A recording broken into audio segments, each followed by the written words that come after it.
Welcome back to Books on a Mic. Yeah, We're on Chapter 5. 5. And for those just joining us, Oh, yeah. each episode is a deep dive into a fascinating book, like Okay. the one you sent our way today. Right. If you're enjoying these explorations, hit that subscribe button so you don't miss out on future chapters. I think they will. All right, let's unpack this. Okay. Today we're cracking open Deep Survival: Who Lives, Who Dies, and Why by Laurence Gonzales. That's a great book. It's all about the psychology of survival, I love that. especially when things go sideways. I And you might recognize his name do. from books like 10 Charlie and The Still Point. Very cool. Yeah. So Yeah. I'm particularly intrigued by the book's dedication to his father, Federico Gonzales, a World War II bomber pilot. Oh, yeah. His father survived a B-17 crash during his 25th mission. Wow. Imagine the intensity of being on your final mission Yeah. and suddenly having your wing ripped apart by flaks. Oh, my God. That's incredible. It makes you wonder what goes through someone's mind in a moment like that, facing a life or death situation. Yeah. And this experience sparked a lifelong fascination with survival for Gonzales. It's like he needed to understand why some people make it when others don't. Right. What sets survivors apart? What's the key? Is it luck, skill, or something else entirely? Well, Gonzales explores some pretty compelling survival stories, Yeah. like that of a group of snowmobilers who ignored avalanche warnings. Oh. It turns out our emotions can sometimes cloud our judgment even when facing clear danger. Remember that part about emotional bookmarks? Oh, yeah. It's like our brains create shortcuts based on past experiences, Sure. even if logic dictates a different course of action. Exactly. The snowmobilers associated hammerheading their snowmobiles up a slope with a positive, thrilling experience. That feeling, that adrenaline rush, overshadowed the very real danger of triggering an avalanche. It's like their brains prioritize the emotional reward over the potential consequences. A stark reminder that emotions are not just irrational, they're intertwined with how we navigate the world. And this ties into the concept of normal accidents, Okay. which Gonzales borrows from sociologist Charles Perrow. Okay. It suggests that in complex systems, Right. think aviation or even a group of climbers roped together, accidents are practically inevitable. So accidents aren't always just random occurrences. Bro. They can be the outcome of the intricate ways systems work, Yeah. even with small, seemingly insignificant events. Right. Even meticulous planning can't account for every single interaction within a complex system. Ah, So this isn't about inducing paranoia, well, but about cultivating an awareness of the systems we operate in. okay, so how do we apply that awareness to everyday life? Good question. Should we just expect disaster around every corner? Not at all. Okay. But by understanding normal accidents, we can be more alert to vulnerabilities. Yeah. And more proactive in assessing risks. Okay. This makes us more resilient when facing unexpected challenges. Okay, so awareness is key. Yeah. But what about those internal maps we use to navigate our surroundings? Oh, yeah. The mental models Gonzales talks about. Yeah. Sometimes they can lead us astray. Absolutely. He uses the story of a climber who fell 72 feet due to a half-tied knot. Wow. She was so used to tying knots a certain way that her mental model missed the error, Right. even though she had a feeling something wasn't right.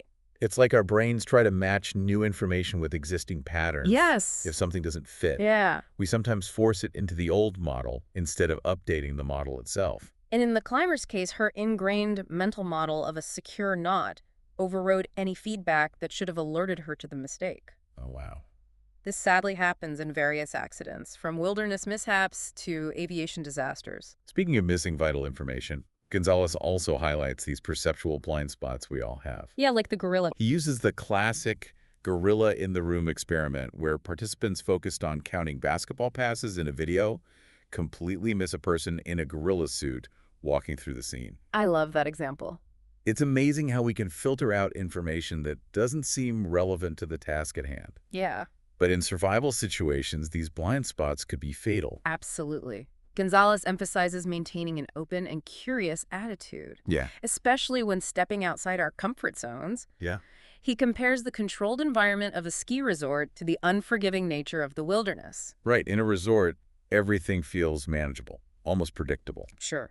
But venture beyond those boundaries, and you need heightened awareness and a willingness to adapt.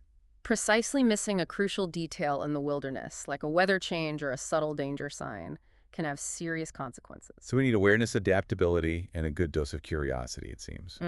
Are those recurring themes in deep survival? Definitely bring it all together. Yeah. Gonzales offers two fundamental rules for life. The first, be here now.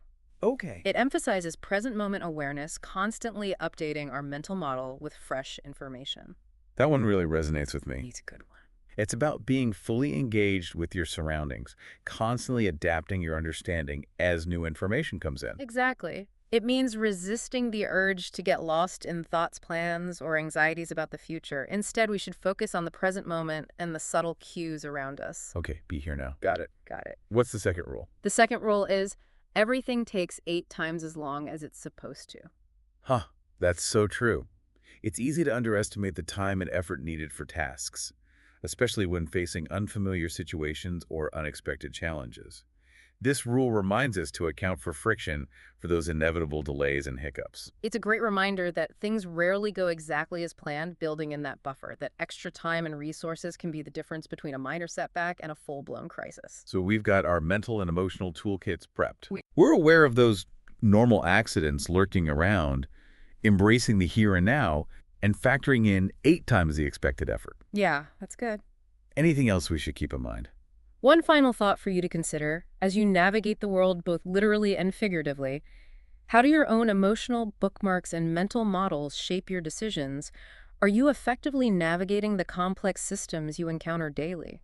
Those are great questions to ponder, even if we're not facing life or death scenarios every day.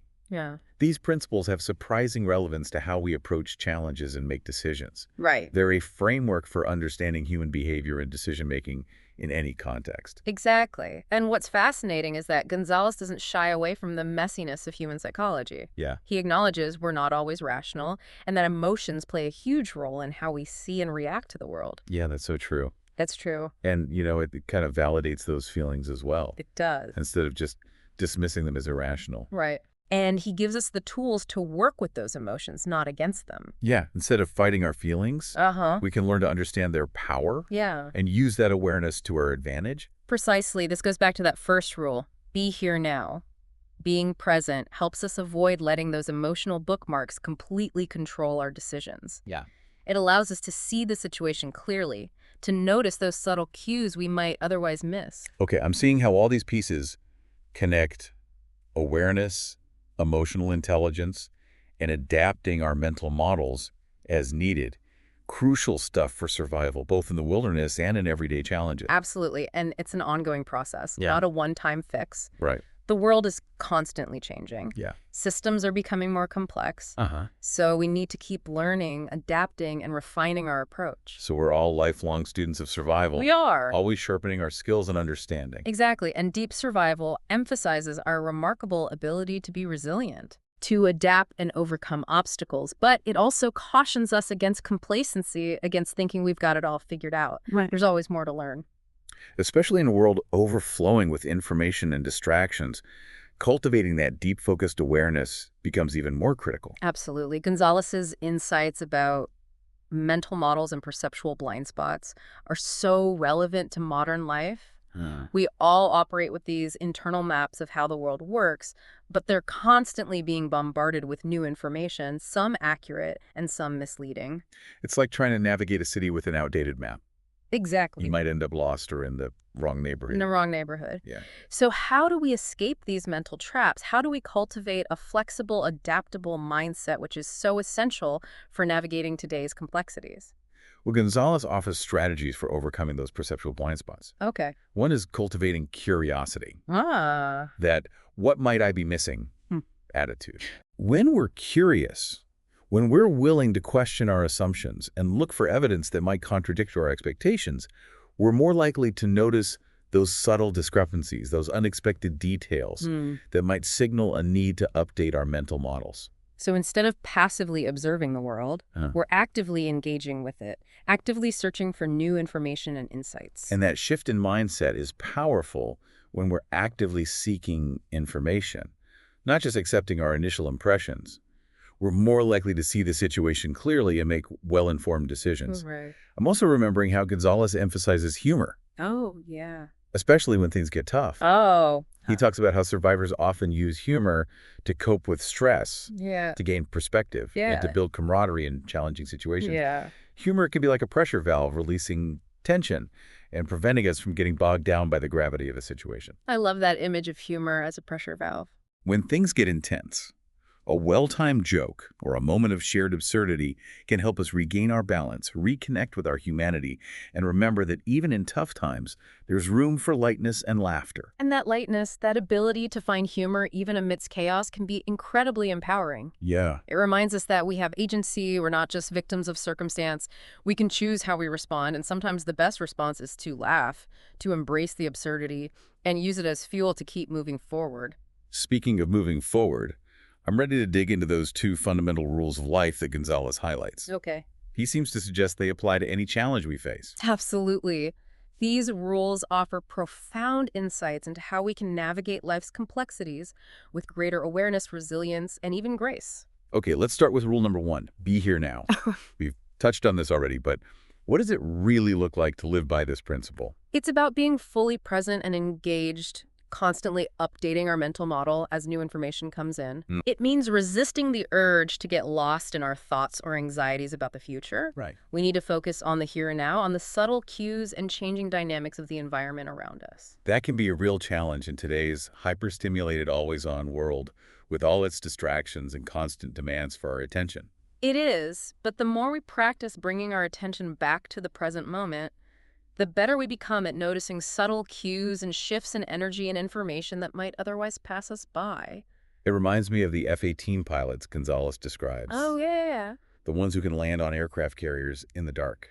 In the dark. They have to be completely present, We do. completely in tune with their environment. Oh, yeah. The consequences of getting distracted could be catastrophic. Absolutely. They can't afford to dwell on their thoughts or anxieties. They must be completely immersed in the here and now, making split-second adjustments based on constantly changing conditions. And while most of us aren't landing fighter jets, we can apply that same focus and present moment awareness to the challenges we face in our own lives. So whether we're navigating a tough conversation, making a complex decision, or just trying to stay calm amidst daily chaos, that ability to be here now is a superpower. It is. It's a skill that can be honed with practice Sure. through mindfulness, meditation, yoga, or even just taking a few deep breaths and tuning into our senses. Absolutely. And it helps us to see be here now, not as some vague concept, but as a practical, actionable principle that can profoundly affect our ability to navigate the world with clarity, focus, and resilience. I like that. This leads nicely into Gonzales's second rule. Okay. One I find helpful in both my professional and personal life. Okay. Hit me with rule number 2. Everything takes 8 times as long as it's supposed to. Oh, that's a good one, and so true.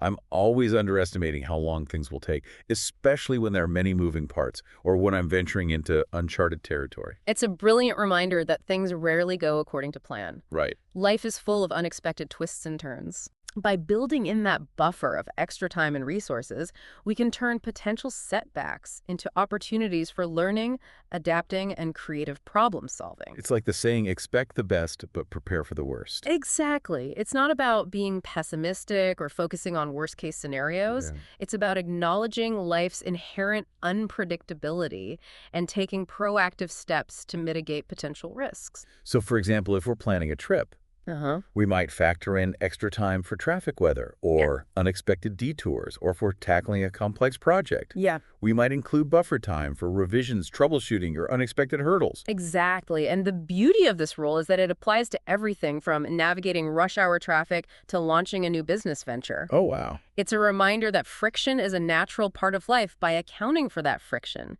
we can move through the world with more ease, flexibility, and even a sense of humor. I love that. So instead of getting frustrated when things don't go as planned, we can approach those challenges with a more curious, adaptable mindset, knowing that everything takes 8 times as long as it's supposed to. Precisely embracing this rule can transform potential stressors into opportunities for growth, creativity, and even adventure. After all, rarely follows a straight path from point A to point B. It's a winding, unpredictable journey filled with detours, unexpected obstacles, and those serendipitous moments that make it all worthwhile.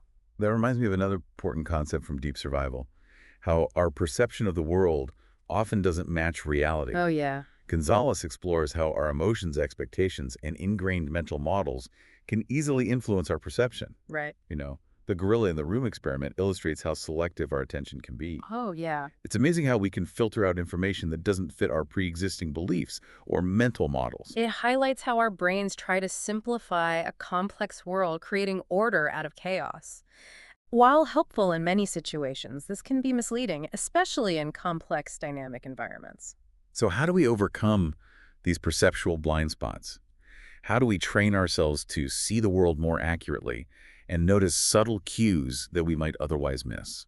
Gonzalez suggests a few strategies to expand our awareness. Yeah. One is to cultivate that sense of curiosity we discussed earlier. Okay. That what might I be missing attitude. Right, that open-minded approach can help us see things we might otherwise overlook. Exactly. When we approach the world with curiosity and a willingness to question our assumptions and look for evidence that might challenge our expectations, we are more likely to see those crucial details that could make all the difference. It's like shifting from a passive mode of perception to an active one, Yeah. from simply observing to actively engaging with the world. Precisely. And this shift can be incredibly powerful. Yeah. When we're actively looking for information, when we don't simply accept things at face value, we're more likely to see the situation clearly and make informed decisions. Gonzalez also stresses the importance of slowing down, of taking the time to truly observe our surroundings, and notice subtle shifts in energy, light, or sound that might signal a change in the environment.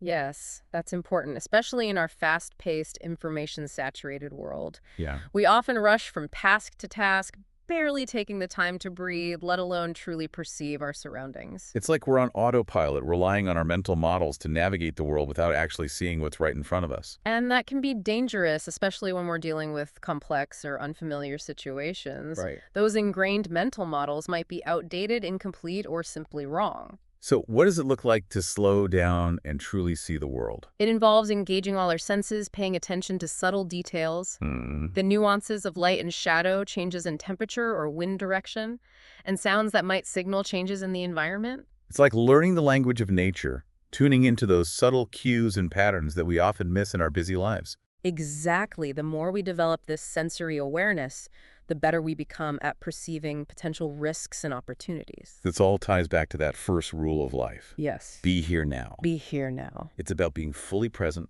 engaging our senses, and being open to the information flowing through our environment. And when we're truly present, when we're not letting distractions and preconceptions cloud our perception, Yeah. we can see the world as it is not as we wish it were or expect it to be.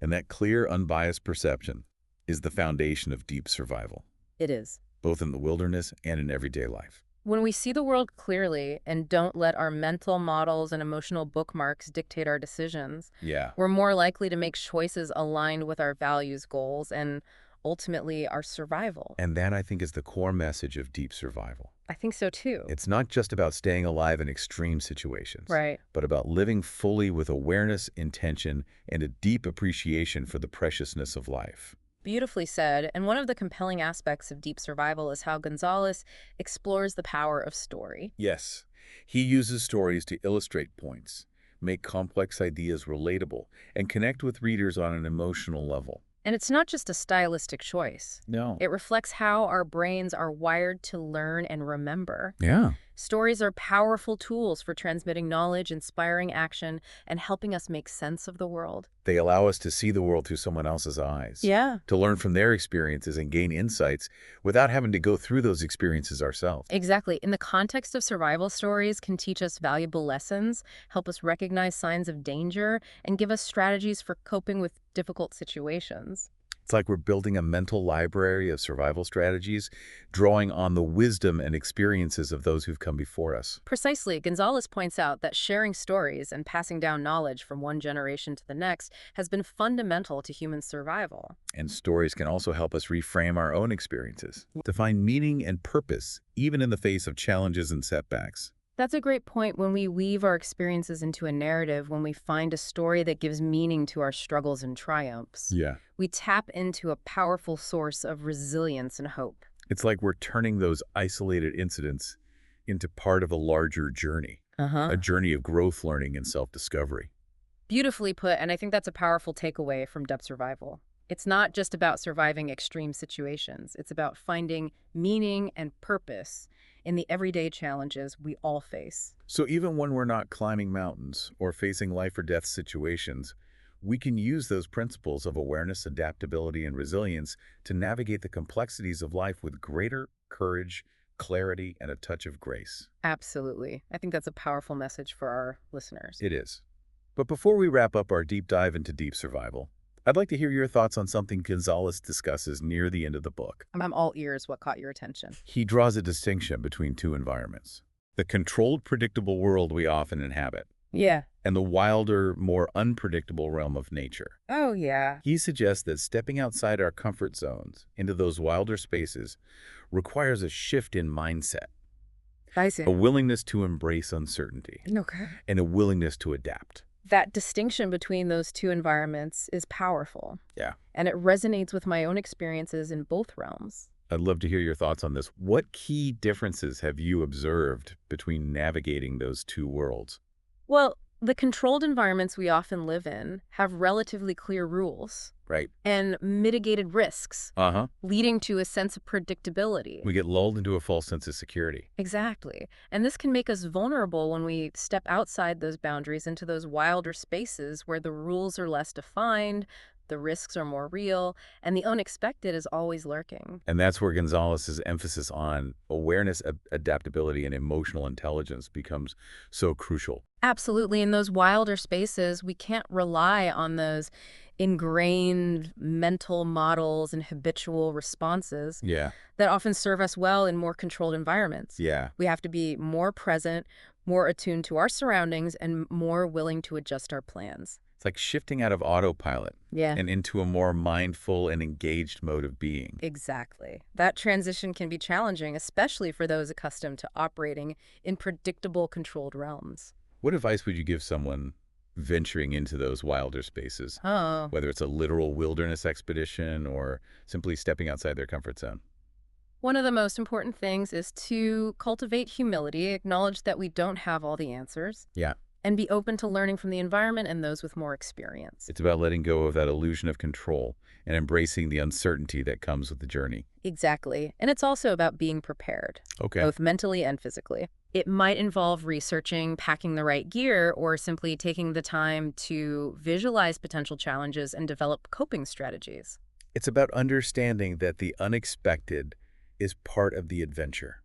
Uh-huh. By preparing for those moments of uncertainty, Yeah. we can navigate them with more confidence and resilience. Absolutely. And stepping into those wilder spaces can be incredibly rewarding. Yeah. It's an opportunity to challenge ourselves, expand our horizons, and connect with something larger than ourselves. It's about embracing the thrill of the unknown, the sense of wonder and possibility that comes from venturing beyond those familiar boundaries. There's always an element of risk, Sure. but we can often mitigate that risk through careful planning, sound judgment, and learning from our experiences. And speaking of learning from experience, I'm reminded of a quote from the book that really stuck with me. Okay. It's something Gonzalez says about the difference between being cool and acting cool. That's a brilliant distinction, and I think it has profound implications for how we approach risk and decision-making. Can you elaborate on that a bit? Sure. Gonzalez points out that true coolness, the kind that's rooted in competence and awareness, Yeah. comes from a deep understanding of the environment, the risks involved, and one's abilities and limitations. It's not about bravado or recklessness. Right. It's about making informed decisions based on knowledge, experience, and respect for the forces at play. Exactly. The trap of acting cool can be misleading Yeah. because when we're more concerned with appearances than reality, Right. when we're trying to project an image of competence instead of embodying it, Right. we're more likely to make impulsive choices that put ourselves and others at risk. And as Gonzalez demonstrates, those impulsive choices can have devastating consequences. They can. It's a reminder that we should all strive for that authentic coolness that comes from a deep understanding of ourselves, our environment, and the risks involved in any adventure. Yeah. Whether it's a wilderness expedition or navigating everyday life. And true coolness isn't about being fearless. It's about having the courage to acknowledge our fears, learn from our mistakes, and make choices that align with our values and goals. Absolutely. I think that's a great message for our listeners as we wrap up this deep dive into deep survival. It's a book that challenges us to think deeply about our relationship with risk decision-making and the interplay between our rational minds and our powerful emotions. It reminds us that we all have the capacity for resilience, for Yes. adaptation, and for navigating the unexpected challenges that life throws our way. And by cultivating those qualities of awareness, adaptability, and emotional intelligence, we can not only survive those inevitable challenges, but also thrive amidst the beauty, complexity, and wonder of life itself. It's a reminder that we have this incredible inner strength We do. and ability to adapt, Yeah. even in the face of unexpected challenges. Absolutely. And deep survival encourages us to embrace those qualities of awareness, adaptability, and emotional intelligence. So we can not only endure challenges, but flourish amidst the beauty, complexity, and wonder of life itself. This deep dive has been fascinating. It has. Deep Survival is a book that will stay with me. Oh, yeah. It encourages approaching life with curiosity, a willingness to adapt and respect for the forces that shape our experiences. And who knows, maybe we'll even uncover a bit of that authentic coolness along the way. That's a journey worth taking. Before we get carried away with our own adventures, it's probably time to wrap up this episode of Books on the Mic. It has been a pleasure exploring these ideas with you. And to our listeners, thank you for joining us on this deep dive into deep survival. We hope you found these insights as thought-provoking and empowering as we have. If you're interested in exploring more about survival psychology, we recommend checking out Laurence Gonzales's other books. Yeah. He's a captivating storyteller and insightful observer of human nature. And don't forget to subscribe to Books on the Mic for more fascinating explorations of books that are shaping our world. Until next time. It's a reminder that we all have an incredible inner strength They do. and the ability to adapt, even when facing unexpected challenges. Absolutely. And deep survival encourages us to embrace those qualities of awareness, adaptability, and emotional intelligence. Okay. So we can not only endure challenges, but flourish amidst the beauty, complexity, and wonder of life. I love that. Yeah. Well, this has been a fascinating deep dive. It has. Deep Survival is definitely a book that will stay with me. I think so.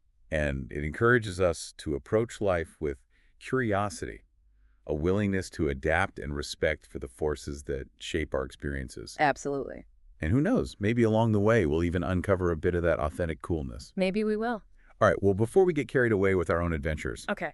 we should probably wrap up this episode of Books on the Mic. It's been a pleasure exploring these ideas with you.